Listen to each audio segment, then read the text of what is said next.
Welcome to another episode of the brand called You, a video and podcast show that brings you leadership lessons, knowledge, experience, and wisdom from hundreds of successful individuals from around the world.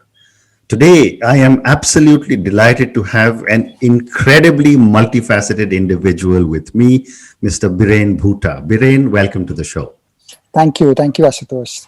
Thanks for this opportunity. Thank you. Biren is currently setting up DISOM, DISOM, which is an organization to develop servant leaders for public life. He is the former chief of CSR at Tata Steel. He's been a banker. He's been a TV journalist. He's created the India Business Report for BBC. He's an engineer. He's from IIM Calcutta. He's been to Ross Business School, Michigan, and he's worked for conservation of the Oliver Ridley turtles in Odisha. So now do you realize when I say he is an incredibly multifaceted individual? Biren, let's start talking about first what you think are three key milestones in your life or your career. I would hesitate to call them milestones. I would rather call them turning points where life takes a turn. The first one, since childhood, I wanted to be a doctor, and I was all set to become one. And then, during the key academic years, those are years where you tend to slip, and one had these romantic liaisons, and I didn't study at all. And I couldn't appear for my class 12th exams, and I had to reappear for them. And that time I felt so miserable. I thought I should end my life, but it sort of took me in another direction. And I realized I don't want to do medicine, and went into engineering, and then the rest is history. So I think that was one milestone. So things happen, and you should just let it happen. Okay. So that was one. Of course, that love story remained unrequited, but it brought about a huge shift in my life. Okay. The second one, I was working in a bank, in a foreign bank, in Standard Chartered Bank in Chennai. And then I saw this small ad in the Hindu, which invited applications for a Gurukul scheme for students. And I was a working professional, but I still applied, not knowing whether they would even entertain me.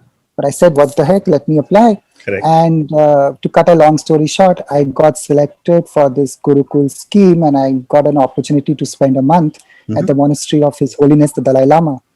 In McLeodganj. Okay. And there, when you are over there, it's like a balcony view that you get, and you look at things from a very detached point of view. And I realized banking is not what I want to do for the rest of my life. Okay. And this huge shift happened from banking, and I didn't know what I want to do, and I probably still don't know what I want to do.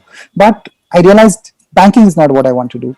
And the shift happened from being a corporate banker with a foreign bank to becoming a television journalist with NDTV, and without any experience whatsoever, just plunged into the unknown. And I think that was another shift in my life. And since you asked for three, the third one was when I went to Bastar. I had an offer to go to Beijing with the Indian Express. Shekhar Gupta invited me to work as a principal correspondent in China.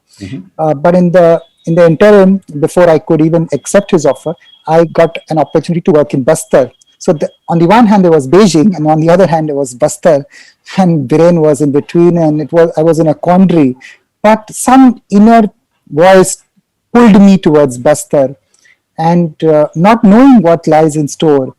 And believe you me, Bastar changed my life because it exposed me to a tribal way of living, and I was hooked. I was fascinated by that. And today I can stick my neck out, and with all the responsibility at my command, I can say that if you want to save the world, save tribal worldviews, save indigenous thoughts. So these are, I would say, three turning points. They're absolutely amazing and very different. Very, very different turning points. So before I come to DISOM, when I was reading about you, you live by Ramana Maharishi's comment, which is let what comes come, let what goes go, find out what remains. So for all our thousands of viewers and listeners, help me understand this statement. Yeah, so I look at it at two levels, Ashutosh. One, at a very, very doing level, you do what you can, and don't get swayed by what good comes out of it, and don't become despondent by something not working out. In the Gita also, Lord Krishna uses the word called sthita pragya, to be balanced and have that equanimity. So that karma yoga is important. You have to do what you have to, yeah. But have that balance of mind that you're not swayed. So जो आता है, take it, और जो नहीं आता है, forget it, and I'm experiencing it now during this lockdown. Things have happened, miraculously happened in our endeavor for DISOM, and there have been so many roadblocks which should not have happened, but they have all come, and one shouldn't get either excited about it or get depressed about it. So that is at a doing level. But I also understand at a philosophical level of being. Sometimes, and I've not reached that level. I hope I can reach one day, and I pray that everyone can reach one day. Okay. It's just you are sitting by the banks of a river, and there are these small grass growing, or you are sitting in the forest and you see, just see, and the grass grows on its own. Okay. You just be. And that's what I think Ramana Maharshi was trying to allude to. Fair enough. So Yeah. my follow-up question to that would be that isn't this very fatalistic? I mean, you talked about Gita. Gita says, do your karma. Yeah, I think on first reading or on first comprehension, it will look fatalistic. But I dare say both these things. Do what you have to do, but at the same time, just be. Yeah, and these two things can be. You can hold these two paradoxes together. You can live both these realities. A Kabir would continuously weave on his loom, but at the same time, he would be in a different zones. He was being, and he was still doing, because his doing was also his being. So I don't know whether it makes sense or not, but No, it makes sense. It makes absolute this is how I understand I it. agree Yeah. with you. So, Biren, let's now talk about DISOM. Tell me about this venture, and then we'll talk about what you're doing to create servant leaders for public life and why we need them. Yeah. So DISOM actually is such a beautiful word. It comes from the Austro-Asiatic languages of Jharkhand, from the Mundari language and the Santhali language. And DISOM really means homeland for the soul. Okay. जहाँ मेरी रूह बसती है, मेरी आत्मा बसती है. It is not just a piece of land. It is that land with the forest and the mountains and the trees and the rivers and the streams and the birds and human beings, all of us in it. Yeah, it is not something that belongs to you. Yeah? It is a place where you belong. Okay. Yeah, and if your vision is narrow, it could mean your small little village, could be your DISOM. But if you were to broaden your vision, it could encompass the whole planet and everything in it. And that's really what we are endeavoring to do. Can we create and nurture future servant leaders for public life, not just for India, but for the world? Okay. Yeah? People who come from a space of seva bhavana, because servant leadership. I mean, servant. We have used this word in a very derogatory way. But it's such a beautiful word. In the Hindi equivalent of it is seva. And can we come from that space of seva? There was an Australian senator called Kim Beazley, and he said something remarkable. He said, if your motive is truth, if your motive is service, you will be fit for power. Okay. If your motive is power, you will distort the truth. And this is what we see all the time. There is so much people are craving for power, and when you are hungry for power, you are even blinded by it, and then you don't even realize what all you have left behind, what all you have compromised. Correct. And then once you achieve power, you acquire power, you want to retain it at any cost. So this is a very it sounds utopian. People might wonder, how is it even possible in the macro environment that we live in today, where everything is so vitiated, there's so much of toxicity. But I dare say we need to dream of a different order, yeah, where there are no walls.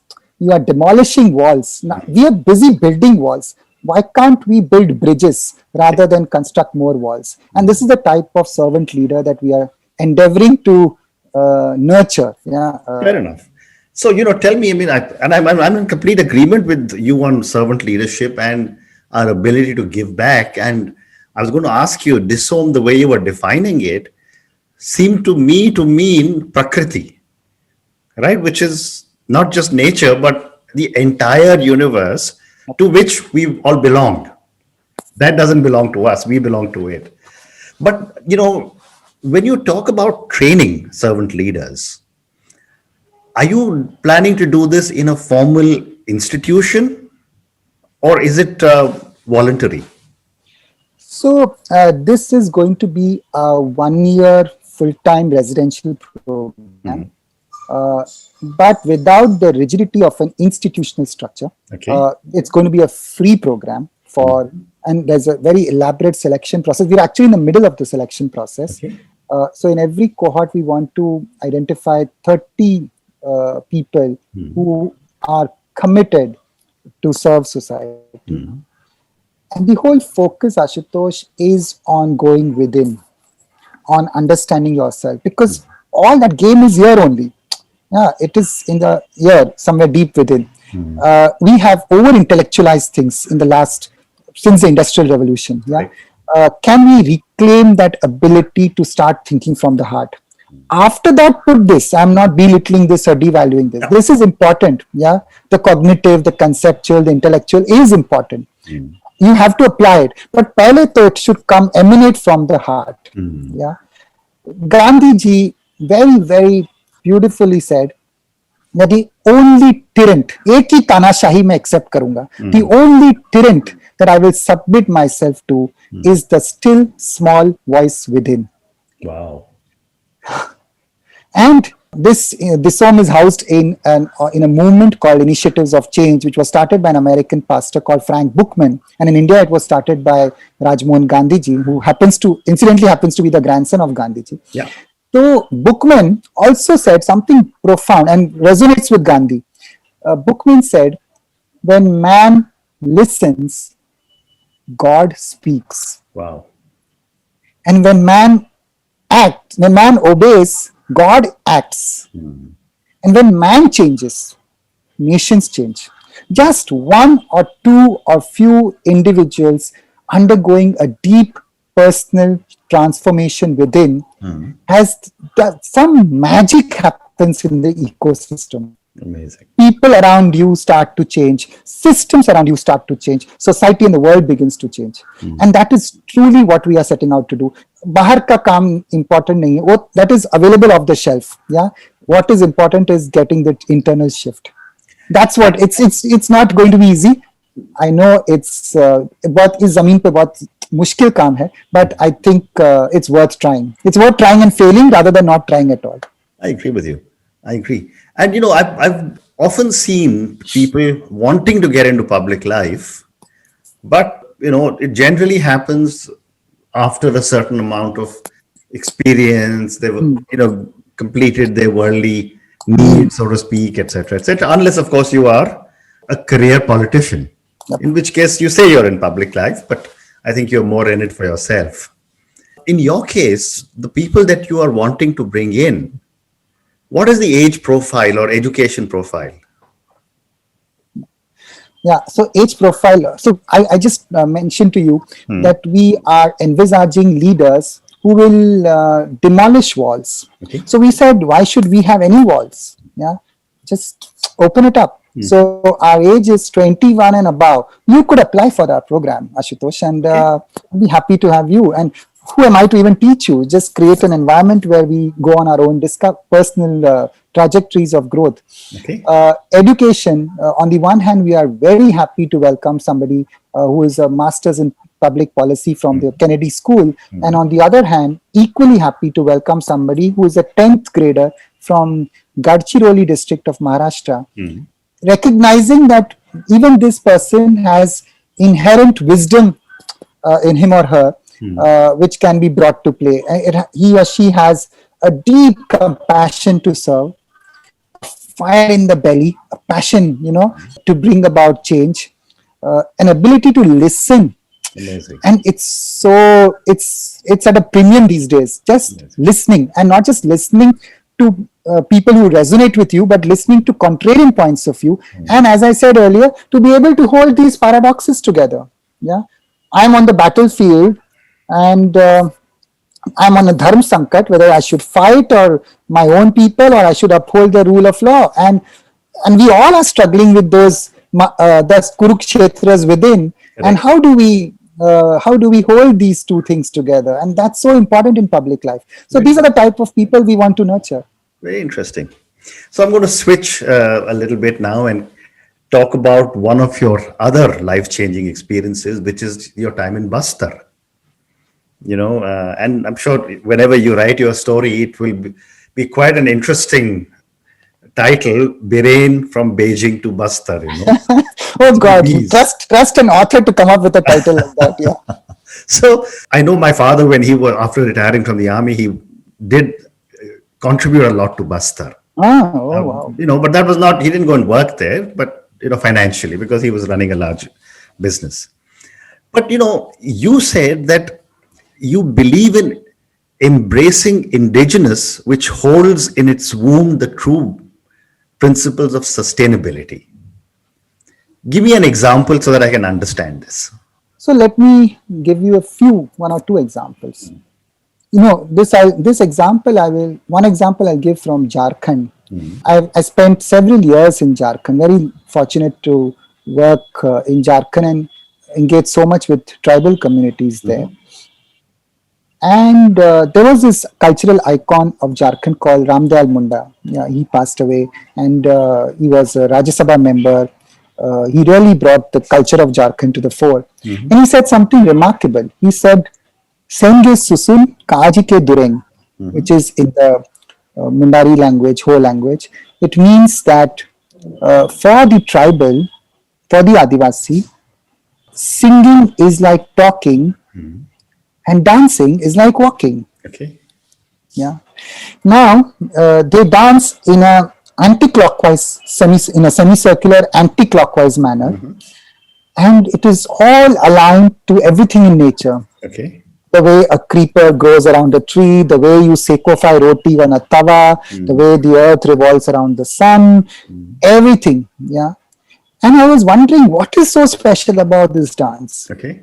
But you won't believe, in this lockdown, since I'm just locked up in my house, I'm missing Jharkhand, and not for anything but to dance. I want to just dance because that dance grounds me. It connects me to the earth. Yeah, there is a synchronicity that I feel with the earth. Okay. Yeah, and that's something that I can't even describe it. I mean, it's so beautiful. Right. That's one. In terms of sustainability, I've gone once. I accompanied my tribal friends in Bastar. They had gone for a hunt, and they were hunting these pigeons, and they shot down one. And then I thought they'll go further and hunt more, but I said no, this is enough. So I said, but और भी तो अभी time है and we can go further. He said no, आज के लिए हमको इतना ही चाहिए. And it just brought this sharp contrast with the way I believe and the way I think and the way I act. And many of us in urban cities and in urban places, we behave. I want to hoard everything in my refrigerator. I want to buy all the stuff from Amazon. But here are people who live for the day, who are so satisfied, who are so content because they know they have to survive tomorrow as well. Correct. Yeah? So one of my tribal friends from Jharkhand, on the same lines, he said, Ashutosh, beautiful. He said, "Jo prapt hai, wo paryapt hai." Very nice. What I have, how beautiful is that? And that is really, it holds, that is sustainability. Yeah. What I have is enough. And we all need to draw our lines. What is enough for me? I'm not saying that you should stop using a mobile phone or stop consuming XYZ, but you have to draw a line. What is enough? Yeah. Each one of us has to have our enough wala line. And I think that is sustainability. Very nice. I hope I have adequately responded to your Yes, question. yes, yes. Very nice. So I'm going to now move to the last section of my conversation, which are a few questions for you personally. Okay. Biren, so many different areas you have worked in, and my conversation with you seems to keep on saying that you want to keep on discovering more and more things within you. Yeah. My question to you is, what does success mean to Biren? Two words. One, a deep sense of contentment in whatever I do and wherever I am. Okay. It's all about finding contentment. Yeah. Okay. If everything in life, if I have to squeeze it and come to the crux of it, for me, it is contentment. Yeah. So I should be content from within. That for me is success. Second, and this is at a slightly evolved level where I hope someday I can go, is to, as you said, is to truly know the true Biren. Who am I? It's like a mirror, and one of my favorite poets is Krishan Bihari Noor from Lucknow. Who I am, but the mirror is still silent on what's inside me. Yeah, and I want to know that, and for me, that will be really true success eventually. So yeah. Okay, wonderful. And my follow-up question to that is that, you keep doing so many new things, and as you said, you want to truly discover who is Biren. Where do you draw your inspiration to keep pushing the boundary within yourself so much? Two levels of inspiration. One is, when I see and when I hear stories of people, and that's why I was fascinated by the first mail that you sent about the work that you are doing to capture stories, because again, we've lost the art of storytelling. Yeah. Earlier our ancestors would have sat around a bonfire and narrated stories, and some of them would be real and some of them would be make believe, but there was power in that story. There was the power of imagination, yeah, and the power of possibilities. Yeah. When I hear stories of people who have, despite all the pain and all the struggles and everything stacked up against them, yeah, they have shown that resilience of spirit is something that truly inspires me. And I believe that if someone can do that in the face of all such difficulties, then I have been a very privileged person. Have had a very privileged life. Why can't I do it? Yeah. So to me, that is truly inspiring. And the second level, I would say two sets of people have inspired me. One is indigenous people around the world. I consider them my guru because I've learned a lot from them. Yeah, so they are my inspiration, and I draw a lot of inspiration from Gandhiji, because again, and I think a combination of Gandhiji's ideals and a tribal or an indigenous worldview today could serve as a good jari booty for all of us. अगर दुनिया को बचाना है तो ये दो चीज को मिला दो तो something beautiful is there. Yeah. Fantastic. Still very relevant. I agree. Fantastic. So Biren, I thank you so much. I just love your last line that you told me, जो प्राप्त है वो पर्याप्त है. That's not my line. I don't want to take credit for it. It's one Dr. Bablu Sundi from Jharkhand, and I bow to him. Yeah. So I will credit it to you because I learned it from you, and that's something that I have always believed in myself also. Whatever I have is enough. Yeah. How beautiful is that? So thank you very much. It's been such a pleasure speaking to you. And I'd love to be associated somehow with DISOM, and I wish DISOM lots and lots of success. Thank you, Ashutosh. Thank you. Really require that. Thank you. Thank you.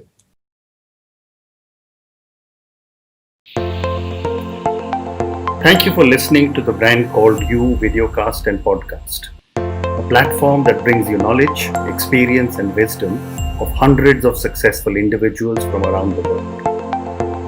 Do visit our website www.tbcy.in to watch and listen to the stories of many more individuals. You can also follow us on YouTube, Facebook, Instagram, and Twitter. Just search for the brand called You.